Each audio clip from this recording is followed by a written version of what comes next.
There is a silent and deeply disruptive tyrant that takes control of the night for millions of people as they journey past the age of 60. It is not a monster under the bed, but a relentless and nagging urge from within. It is the tyranny of the overactive bladder, a condition that transforms the sacred and restorative hours of sleep into a frustrating, fragmented, and exhausting marathon of repeated trips to the bathroom. The problem we are going to confront today is this nightly pilgrimage, a condition known medically as nocturia, and the profound and devastating impact it has on our physical and mental health. We are often told, with a dismissive wave of the hand, that waking up 2, 3, 4, or even more times a night to urinate is just a normal and unavoidable part of getting older. We are handed a diagnosis of an overactive bladder, or for men, an enlarged prostate, and we are led to believe that our only options are to either passively accept a life of chronic sleep deprivation or to rely on powerful prescription medications that can come with a host of troubling side effects, from dry mouth and constipation to dizziness and cognitive confusion. We find ourselves in a state of quiet desperation, caught between the exhaustion of the condition and the potential risks of the treatment. But what if this entire narrative of passive acceptance and pharmaceutical management is a profound and tragic misunderstanding of the true, underlying, and often entirely correctable causes of your nightly urinary urgency? What if your bladder is not the true villain of the story, but is, in fact, the victim, a small muscular organ that is being overwhelmed by a perfect storm of hormonal shifts, muscular weakness, and a set of simple yet catastrophic evening and bedtime mistakes? What if the secret to reclaiming a night of deep, uninterrupted, and restorative sleep is not found in a pill bottle, but in a simple, gentle, and scientifically validated bladder calming routine that you can perform in the 30 minutes before you get into bed? Today, we are going to embark on the most important and empowering journey into the science of bladder health you have ever taken. We will dismantle the myth of the inevitable overactive bladder and reveal the hidden, and often surprising, drivers of your nightly urinary frequency. We will expose the common and seemingly innocent evening habits, the drinks you are drinking, the foods you are eating, and the way you are sitting, that are actively sabotaging your chances for a peaceful night. And most importantly, we will unveil a simple yet profoundly effective 3-part pre-bedtime protocol. This is not just a list of tips. It is a strategic physiological intervention. We will combine a specific, targeted muscle-strengthening movement, a carefully chosen, bladder-calming beverage, and a powerful mind-body technique. We will not just show you this routine. We will spend hours dissecting the deep, neurological, hormonal, and biomechanical science that makes each component so powerfully effective. This is your definitive masterclass in how to retrain your bladder, to calm your nerves, and to finally, once and for all, silence the tyrant that has been stealing your precious sleep. Before we can appreciate the profound elegance of our 3-part solution, we must first have a deep and intimate understanding of the magnificent and often misunderstood organ at the center of our story, the human bladder. We tend to think of the bladder as a simple, passive storage balloon for urine. This is a profound underestimation of its complexity. Your bladder is, in fact, a highly intelligent and dynamic muscular organ, a hollow muscle called the detrusor muscle, which is in a constant, complex neurological dialogue with your brain. In a healthy, well-functioning system, the bladder has 2 distinct and cooperative modes. During its storage phase, as it slowly fills with urine from the kidneys, the detrusor muscle is supposed to be completely relaxed and compliant, like a soft, supple balloon gently expanding. At the same time, the muscles of the pelvic floor and the urethral sphincter, which act as the gate at the bottom of the bladder, are supposed to be gently but firmly contracted, keeping the exit securely closed. This entire coordinated process is under the control of the calm, parasympathetic branch of your nervous system. Then, when the bladder reaches a comfortable level of fullness, it sends a polite and gentle signal up to your brain, saying, "I am approaching capacity." At your convenience, you may want to find a restroom. When you are ready to urinate, you consciously initiate the emptying phase. Your brain sends a signal down to the bladder. The pelvic floor and the sphincter muscles relax, opening the gate, and the powerful detrusor muscle contracts, squeezing the urine out in a strong, continuous, and complete stream. The problem of the overactive bladder and nocturia is a fundamental breakdown in this beautiful, coordinated dance. It is a problem of a bladder that has forgotten how to relax. For a host of reasons we are about to explore, the detrusor muscle, which is supposed to be soft and compliant during the storage phase, can become hyperactive or irritable. It can start to contract, to spasm, and to send urgent, screaming signals to the brain even when it is only a quarter full. You get that sudden, desperate, gotta go now feeling, even though your bladder is nowhere near its capacity. It has become a twitchy, anxious, and unreliable organ. So, the billion-dollar question is, what is causing this irritability? What is turning our calm, compliant bladder into an anxious, overactive one? The answer is a perfect storm of three interconnected factors that are particularly pronounced in our later years. Factor number 1, the hormonal shift. As we age, the levels of a crucial and often overlooked hormone called antidiuretic hormone, or ADH, can begin to decline. ADH is produced by the brain, primarily at night, and its job is to send a signal to the kidneys, telling them to slow down their production of urine while we sleep. It is your body's own, natural, nighttime mode switch for your renal system. A healthy, high level of nighttime ADH is what allows a young person to sleep for 8 or 9 hours without ever feeling the need to urinate. As our production of this crucial hormone wanes, our kidneys can continue to produce urine at a daytime rate throughout the entire night. This means you are simply producing too much urine while you are trying to sleep, a condition known as nocturnal polyuria.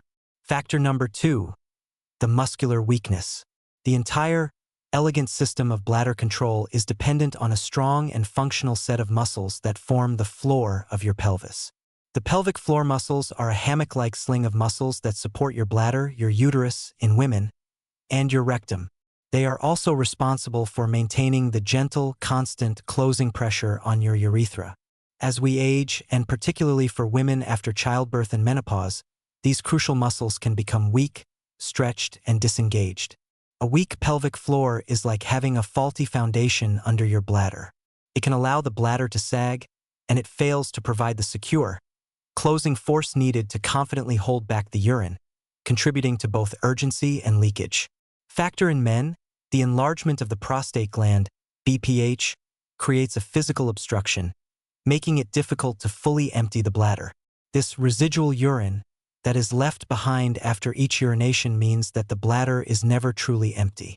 It starts its filling cycle already partially full, so it reaches its urgent capacity much more quickly. Factor number 3, the neurological hypersensitivity. A lifetime of certain habits, chronic dehydration, a diet high in bladder irritants like caffeine and artificial sweeteners, and a state of chronic, low-grade stress can actually rewire the nerves that connect your bladder to your brain. The nerves can become hypervigilant, sending alarm signals to the brain at the slightest stretch of the bladder wall.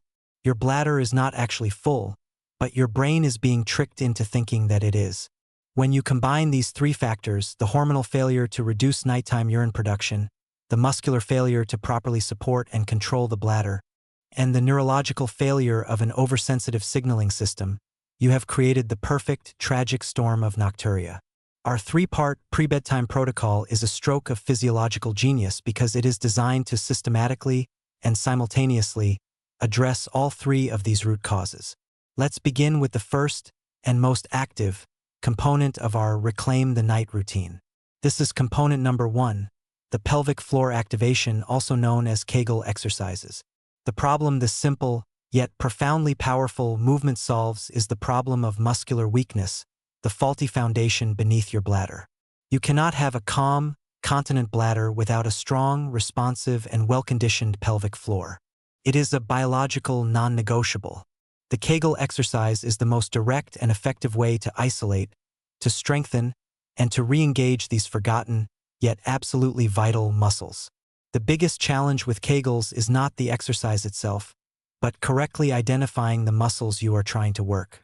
These are the internal, sling-like muscles that you would use to stop the flow of urine midstream or to prevent yourself from passing gas. Let's try to find them together right now. Sit tall in your chair.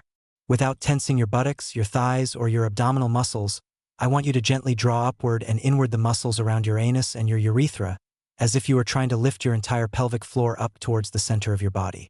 It is a subtle, internal, lifting sensation. Once you have identified this contraction, you have found your target. Our pre-bedtime routine will consist of a simple, 3-part Kegel sequence that will take no more than 2 to 3 minutes. First, the quick flicks. You will perform a series of 10 to 15 rapid, flick-like contractions of your pelvic floor. Squeeze and release, squeeze and release.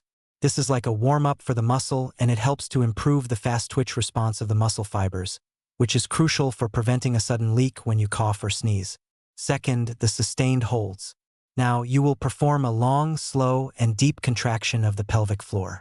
Squeeze and lift, and hold that contraction for a slow count of 5 to 10 seconds, while continuing to breathe normally. Do not hold your breath.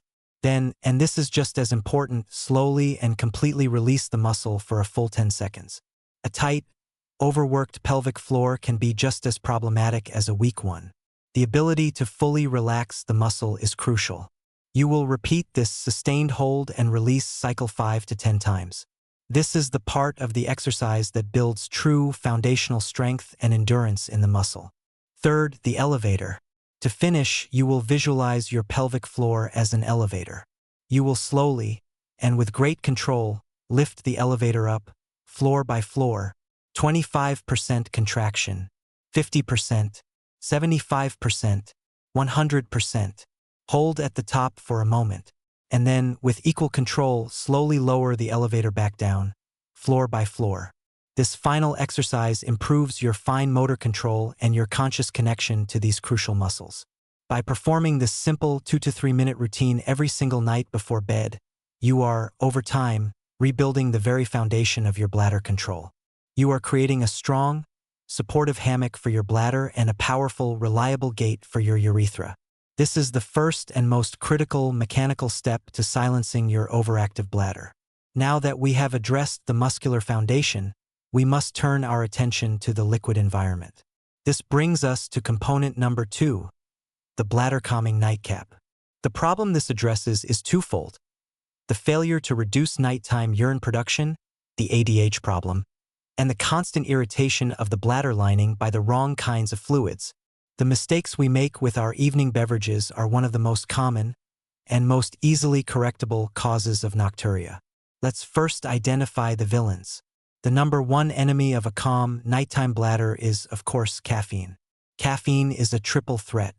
It is a powerful diuretic, which means it directly tells your kidneys to produce more urine. It is a bladder irritant, which means it can directly stimulate the detrusor muscle, making it more twitchy and overactive. And it is a nervous system stimulant, which can interfere with your ability to achieve the deep sleep needed to release your natural ADH. A cup of coffee or a black tea after dinner is a guaranteed recipe for a night of fragmented sleep. The second villain is alcohol. A glass of wine or a beer in the evening might feel relaxing, but it is a disaster for your bladder. Like caffeine, alcohol is a powerful diuretic.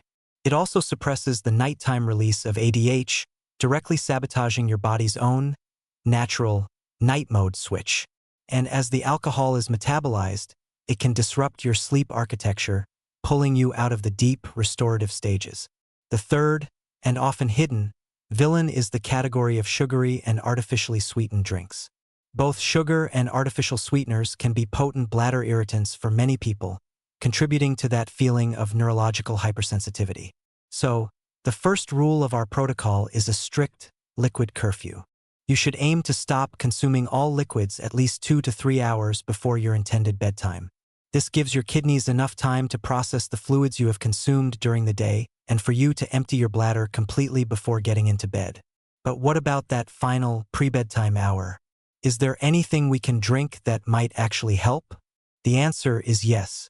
We are looking for a small, warm, and deeply calming beverage that is not a diuretic, that is not an irritant, and that can actually help to promote the deep, restorative sleep that is so essential for hormonal balance. Our hero beverage is a simple, warm, and deeply therapeutic herbal tea. Specifically, a tea made from a blend of chamomile and passion flower. This is our bladder-calming nightcap. You will sip a small, 6-ounce cup of this warm tea about 1 hour before bed, which is before your liquid curfew officially begins. Why this specific blend? Chamomile is one of the most ancient and well-researched calming herbs. It contains an antioxidant called apigenin, which binds to the same receptors in the brain as anti-anxiety drugs, promoting a sense of profound calm and relaxation.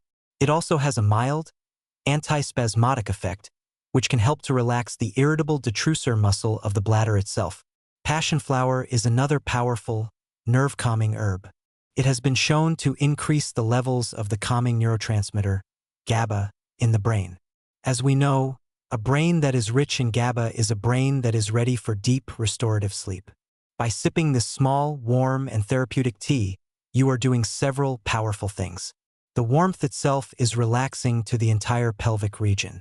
The herbs are actively calming your overstimulated nervous system, preparing you for deep, ADH-releasing sleep, and the antispasmodic properties are helping to soothe your irritable bladder.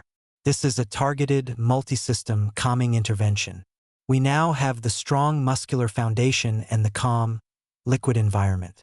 We have one final and critically important piece to our puzzle.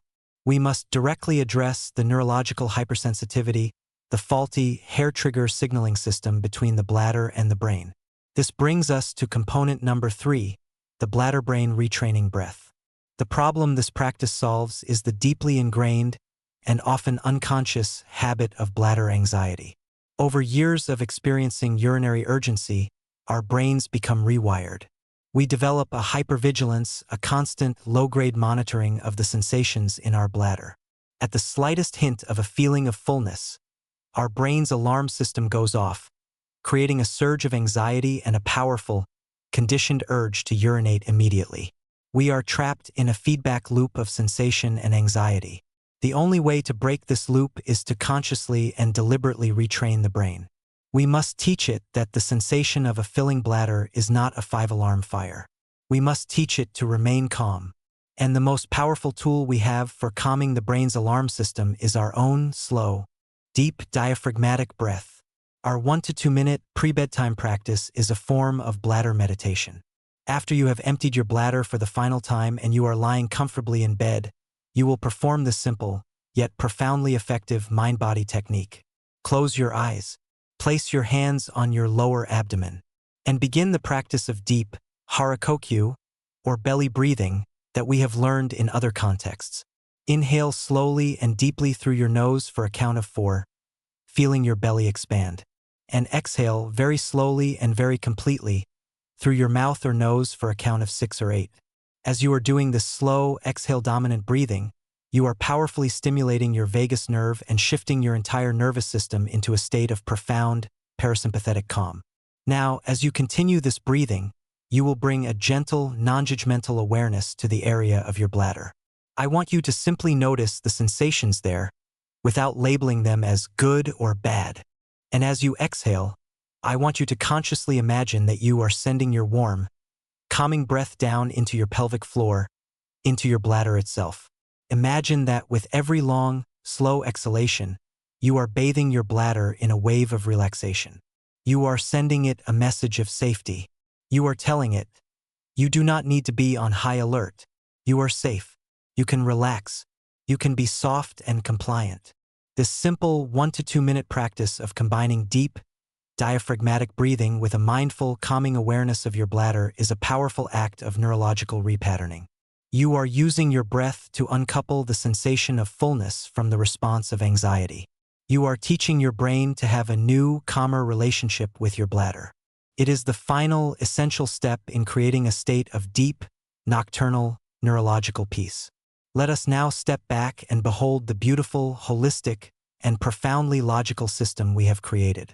This is the Reclaim the Night protocol, a complete, 3-part, pre-bedtime ritual that is designed to systematically address the 3 primary root causes of nocturia.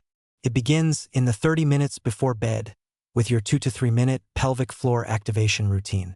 You are rebuilding the strong, muscular foundation of your bladder control.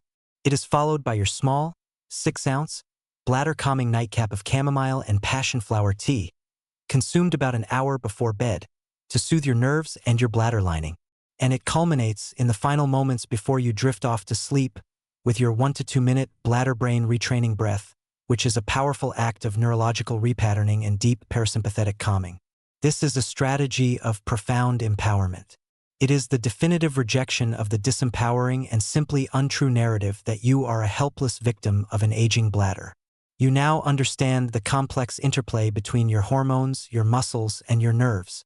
And you now have, in your hands, a simple yet profoundly powerful and scientifically validated toolkit to bring all of those systems back into a state of healthy, harmonious, and quiet cooperation. The journey to a night of deep, uninterrupted, and restorative sleep is not a mystery. It is not a matter of luck. And it does not need to come from a prescription pad. It is a skill that can be learned. It is a habit that can be cultivated. And it is a peace that can be earned through the gentle, consistent, and intelligent application of these simple, yet life-changing nightly rituals. Your body is not your enemy. It is your partner. And by learning to listen to its needs and to provide it with the gentle support and the calming reassurance it is crying out for, you can finally silence the tyrant and reclaim the quiet, peaceful, and deeply healing sanctuary of the night.